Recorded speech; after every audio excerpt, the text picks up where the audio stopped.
لە ئینفۆگرافیەکدا زانیاری زیاترتان لە بارەی کۆڕبەندی ئابووری دافۆس بۆ دەخینە ڕوو شوێنەوانەی لەوێ بەشداری دەکەن چ گرنگێکی هەیە لە جیهاندا و تایبەت بەشداریکردنی سەرۆکوەزیریان مەسرور بارزانی لەوێت چی دەکات دیدار و کۆبوونەوەکانی چیە بن و پرسە گرنگەکان چیە بێت کە لەوێدا خاتە ڕوو لا پانێڵ و دیدارە تایبەتەکاندا. کۆڕبەندی ئابووری جیهانی دافۆس زیاتر لە 2500 کەسایەتی و بزنسمان بەشدارن کە لە نێویاندا 52 سەرکردەی جیهان هەیە کە لەوێ گفتوگۆ لەبارەی گرفتەکانی ڕابردوو دەکەن و هەوڵدەدڵی چارەسەر دەدەن بۆ داهاتوو. بەشداریکردن لە چەند پانێڵ و گفتوگویەک وە کۆبنەوەی تایبەت لەگەڵ سەرکردەکانی جیهان ئەوە کار و پلانی سەرۆکوەزیران مەسرور بارزانی دەبێت لە کۆڕبەندی ئابووری دافۆس و لێرە بۆتان نەخینە ڕوو کە دیدار و کۆبنەوەکانی زیاتر چ پرسێکیان تێدا دەخرێتە ڕووە باسی چی دەکات لە پانێلەکان و گفتوگۆ تایبەتەکاندا. یەکەمیان هەمە چەشنکردنی ئابووری هەرێمی کوردستان کاری ئەوە دەکات و دەیەوێت سەرچاوی زیاتر بدۆزێتەوە بۆی ئابووری هەرێمی کوردستان هەمە چەشن بێت تەنها پشت بە بواری نەوت نەبەستێت. ئەوڕا گرنگیدان بە خزمەتگوزاریە بانکیەکان کە گرنگیشی زۆری دەبێت بۆ هەرێمی کوردستان بتوانێت بچێتە نێو سیستمی بانکی جیهانی و هەروەها دۆزینەوەی بازاڕی نوێ بۆ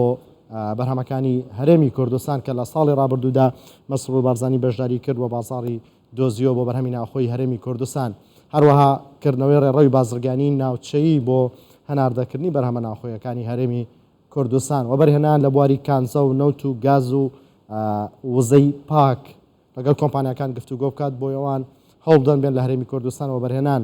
لەم بوارانەدا بکەن. هەروەها پێشاتەمنی و سیاسەکانی عێراق و ناوچەکە زۆربەی شارەزانی سیاسی عێراق باز لەوە دەکەن کە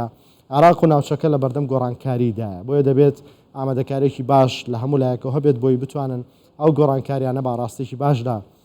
تێپەڕێن. گۆڕانی کەش و هەوا وشکە ساڵی کاریگەرێکی زۆری کردۆتە سەر عێراق و دەبێت گفتوگۆی زیاتر لەگەڵ وڵاتانی دراوسێش بکرێت لەسەر ئەم پرسە بۆ ئەوەی بتوانن پێکەوە ئەم پرسەی کەش و هەوا و وشکە ساڵی تێپەڕێنن. لە کۆڕبەندی ئابووری جیهانی دافۆس لە ساڵی 2022 مەسرور بارزانی بە دیدار و کۆبنەوەکان لەگەڵ بەرپرسانی باڵای کەندا و توانێت ڕێڕەوێکی بازرگانی بدۆزێتەوە بۆ هەناردەکردنی هەناری کوردستان و لە ساڵی ڕابردوودا هەناری هەرێمی کوردستان گەیشتە بازاڕەکانی کەندا و پێشوازێکی گەرمی لێکرا. هەر سەبارەت بە کۆڕبەندی ئابووری دافۆس و بە تایبەت لەسەر پرسی وزە میوانمان دەبێت ئەویش بەڕێز شوان زوڵاڵ بەڕێوەبەری جێبەجەکاری کۆمپانیای ڕاوێژکاری لە لەندەنی پایتەختی بەریتانیەوە لەگەڵمانە. بەڕێز شوان زوڵاڵ سڵاوتان لەبێت و ئەم کاتتان باش. هەرێمی کوردستان دەتوانێت چی لە ڕووی وزەوە بۆ وڵاتانی ئەوروپا بکات؟ زۆر سپاس. ڕاستی هەرێمی کوردستان وەکوی بینێن لە ماوەی 15 ساڵەیە توانێتی کەرتی وزە زۆر بەرەو پێشەوە بڕوان لە چاو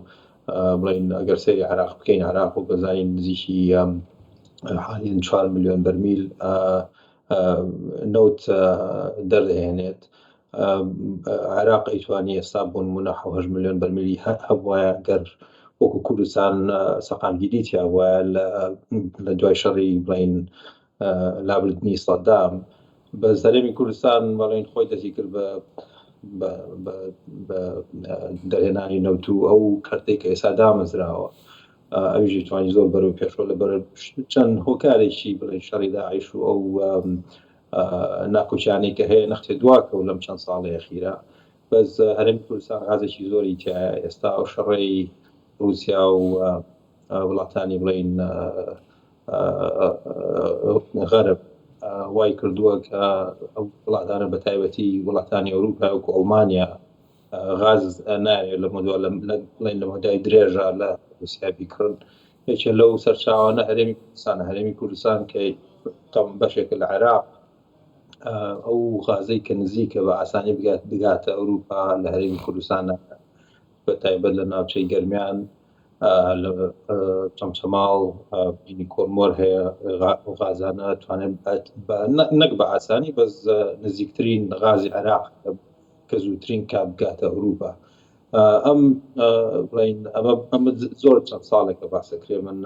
بیرمێ لە لەندەن 5 ساڵەوە پێشباسیەوەمانەگرت کە ئەو کاتە پیانەوە خەچی نابۆکو بۆری نابووکول بە ناو بڵین بەڵێ تورکیا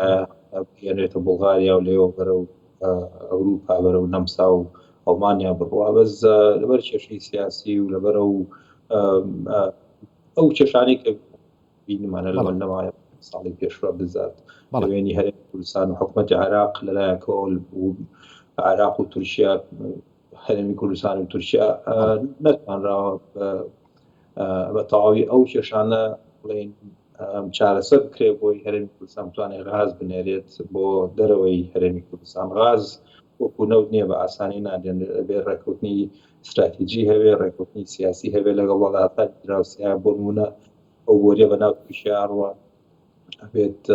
ئەمنیەتی بڵێن سەقامگیری هەبێت لەوێ ئەمنیەتەکەی گارنتی بکرێت دەرچووی دروستکردنی بۆری غاز بە ئاسانی ناکرێت تێشویشی زۆری هەیە ناشتوانی هەم شوان سوڵان لە بەرامبەر پرسی دابینکردنی وزە بۆ وڵاتانی دیکە لەلایەن هەرێمی کوردستانەوە وڵاتانی نێودەوڵەتی بەتایبەت وڵاتانی ئەوروپا دەتوانن چی بۆ هەرێمی کوردستان بکەن چه دڵنیایەک بدەنە هەرێمی کوردستان کە دروستبوونی ئەم پەیوەندیە لە ڕووی دابینکردنی وزە لەگەڵ وڵاتەکانی دراوسێ نەگرفت بۆ هەرێمی کوردستان دروست نەکەن. ئەو کێشانەی کە ئێستا دوو کێشەی گەورە هەیە کە گاز دەتوانم بڵێم سێ کێشە هەیە تەواوەتی. یەک ئەو کێشانی لە بینی هەرێمی کوردستان و باغایە هەیە، دوو تورکیا کە ئەو بێ و غازە بە ناو تورکیا بڕوە، سێش ڕێکەوتن لە ناو کوردستان لە ناو حیزبەکانی کوردستان. وەکو بڵێن ئەو وڵاتانی ئەوروپی بەتایبەت سۆقی ئەوروپی مشتەرەک یان ئەڵمانیا دەست پێشکەری بکە بتوانێت ڕێگەیەکی سیاسی دۆزێتەوە کە ئەم سێ بڵێن کێشانە